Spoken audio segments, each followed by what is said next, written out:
It's 101.1 FM and AM 1160. This is Indiana in the Morning, presented by First Commonwealth Bank, and it's time now for another interview segment, and that's brought to you by our friends at Marcus & Mack, a law firm representing injured people. It's now 8:46. Joining us in studio this morning to talk about the business community here in Indiana, we have, of course, Chamber of Commerce President Mark Hilliard. Mark, good to see you again. Likewise, Josh. Good to see you, too. We're glad to have you back in studio. We're going to be talking about a lot of different things, but first thing I think you wanted to touch on was the recent business education conference. Yeah, we had our summit on Friday at the KCAC. We had a really good turnout, I think between 60 and 70 people. A lot of folks from the education community and from the business community. And it was a very engaging discussion, I think, for everybody. And there were a lot of good points that came out of that summit. Obviously, workforce is an issue right now, and we recognize that there are a lot of businesses that are struggling to find employees.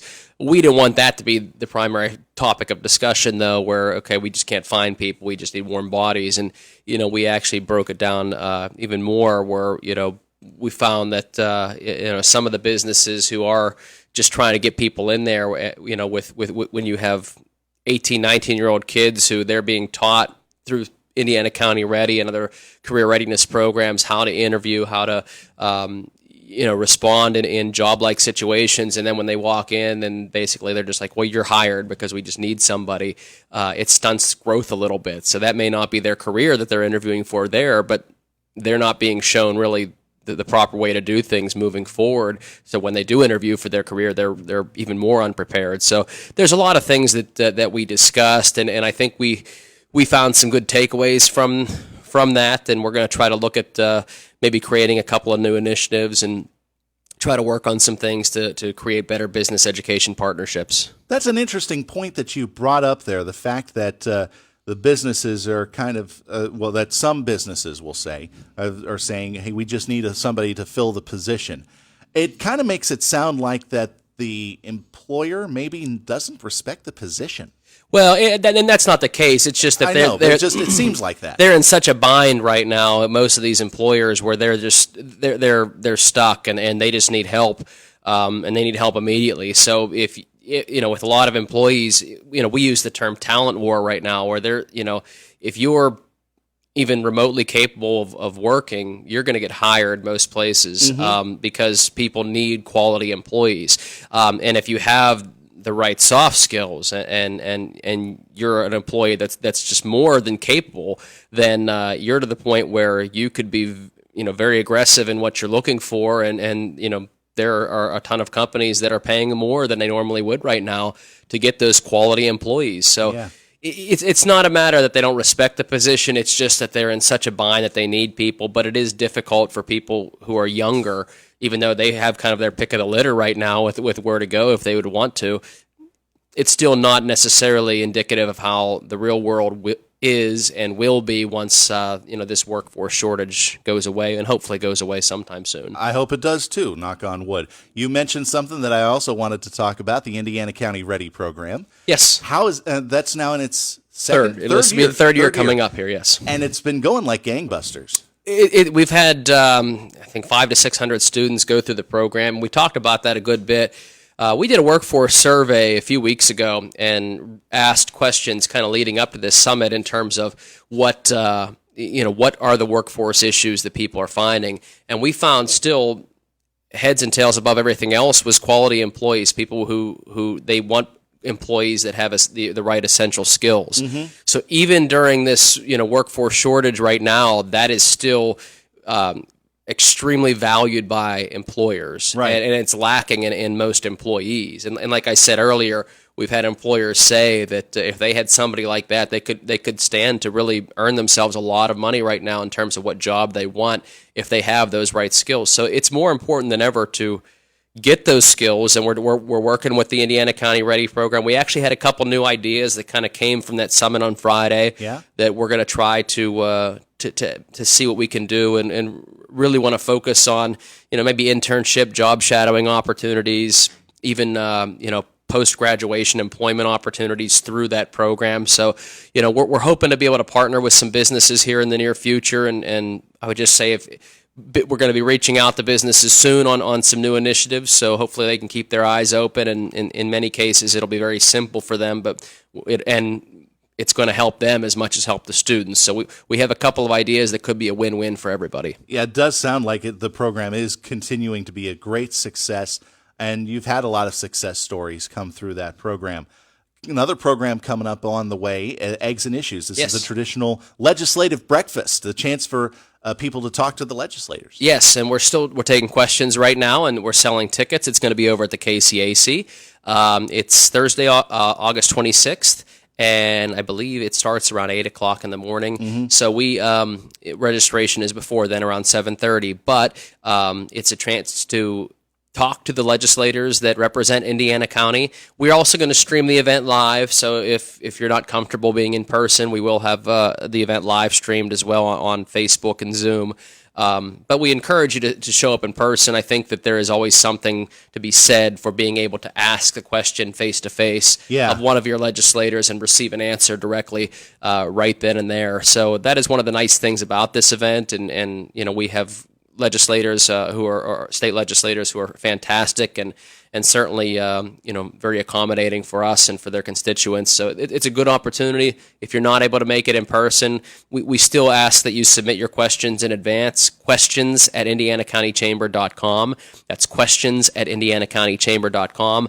And any question that you have on your mind, and we've already received quite a bit, some kind of interesting, some the questions we expected to get. But either way, we're welcome to see them all, and we'll make sure that we go through them and try to. What we usually do is put them on a list and go through them and try to prioritize them in terms of what are the hot issues right now, and get through as many as we can, and then we'll take some live during the event as well. That sounds great. And you had great success, I think, last year with this because you held it outside. Yes. You were holding it in the middle of probably some of the stronger parts of the pandemic, but you were able to hold the event. And you also adapted. The chamber has had to adapt in this new business climate, going from virtual workspaces to this workforce shortage, if you will, and continuing to adapt and grow in many regards as well. Well, I think businesses have had to adapt, and we've had to adapt with them. Yeah. So it's been the businesses, I think, that have, and some have found ways to be extremely successful in adapting and being able to find some new opportunities for them that they may not have ever knew existed had this not occurred. So I'm trying to find the silver lining there, but businesses have had to adapt, and certainly we have had to as well. It's nice now, and we're hoping that we don't take any steps backwards and things kind of settle down, but we have a lot of things on the schedule right now for the fall. We have a number of business after hours. We're going to be over at Levity Brewing in September. We're doing the live reveal for Leaders Circle. We also have an after hours over at the IEP Steam Shop, which is in the old Robert Shaw building. First Commonwealth's going to have an after hours in October. We have the golf tournament on the 23rd of September. The Women's Summit we just announced coming up in October again. So our fall schedule is extremely full, and we like to see that, and we're hoping it continues that way. And those are face-to-face events that we're happy to be able to hold because I think people have kind of missed some of that face-to-face interaction. And I think it's good for business, too, to be able to interact face-to-face with people and be able to conduct business that way. A lot gets done that way. Yeah, it does feel good to do something and you're talking to somebody in person rather than through a computer screen. I will say that. I think there's more you can accomplish that way. Yeah. Not that you can't do it the other way, but I don't think it's going to fully go virtual moving forward. I think people have found that they've missed the face-to-face. One other thing that I did want to talk with you about, of course, the Regional Greenhouse Gas Initiative, still at the forefront of many, many people, the legislators, the chamber as well. So maybe you can give us an update as far as the chamber's perspective on RGGI. You said that there were some opportunities that the public might be able to interact. Yeah, so it's going to be going in front of the Independent Regulatory Review Commission, the IRRC, I believe on September the 1st. So they are still accepting public comment, to my knowledge, through August the 30th.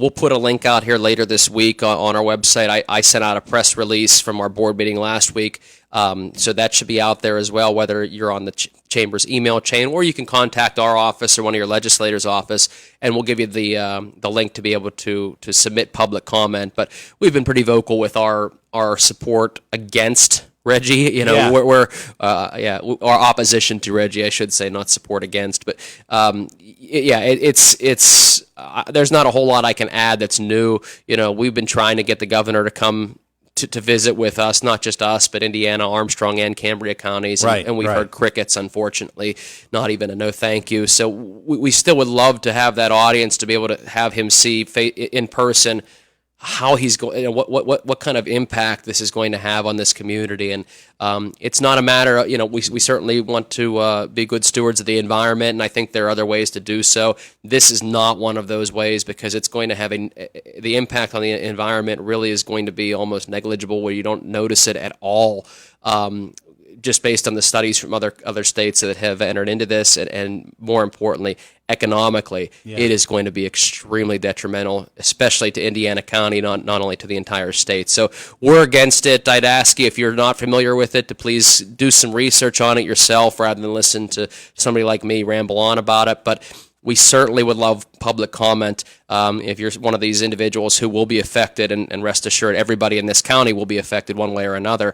But submit public comment, take a look at those links that I had mentioned, and get them in before August the 30th, and we'll see what happens. And everything will be posted at indianacountychamber.com. .us. Pardon me. And on Facebook as well. That's correct. All right. We're up to the mark. Mark, thanks very much. Appreciate your time. This is Indiana in the Morning, presented by First Commonwealth Bank. And our news coming up at the top of the hour.